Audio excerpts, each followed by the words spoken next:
ఒక ఆడ మనిషిగా నువ్వు భూమి మీద పుట్టావు, మగవాడిగా భూమి మీద పుట్టావు. ఏర్పరచుకో కొన్ని గురులు. ఫర్ ఎగ్జాంపుల్, నీ ఫ్యామిలీ గతుకుల చితుకుల అతుకుల మయమైపోయి ఉంది. కుటుంబంలో అందరందరే. మరి అందరందరగానే ఉంటే ఎట్లా? నువ్వన్న నడుం కట్టాలిగా.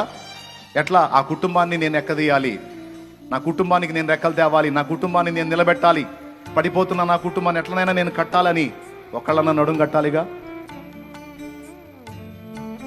ఆ కుటుంబాన్ని నిలబెట్టడానికి అహర్నిశలు పాటుపడాలి, దేవుని ముందు కష్టపడాలి. అలాగే సమాజంలో కూడా చేయదగ్గదేదో చేసి, ఓ తమ్ముడా నీ ఇంటిని ఎవడొచ్చి బాగు చేస్తాడు?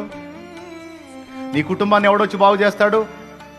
నీ సమాజాన్ని ఎవడొచ్చి బాగు చేస్తాడు? ఎవడో వస్తాడు బాగు చేస్తాడని నువ్వెందుకు ఆగాలి? నీ చేతనైనంత మటుకు నువ్వు పోరాడితే నీ వలన నీ కుటుంబం అలాగే సమాజంలో కొన్ని జీవితాలు బాగుపడుతుండొచ్చు కదా.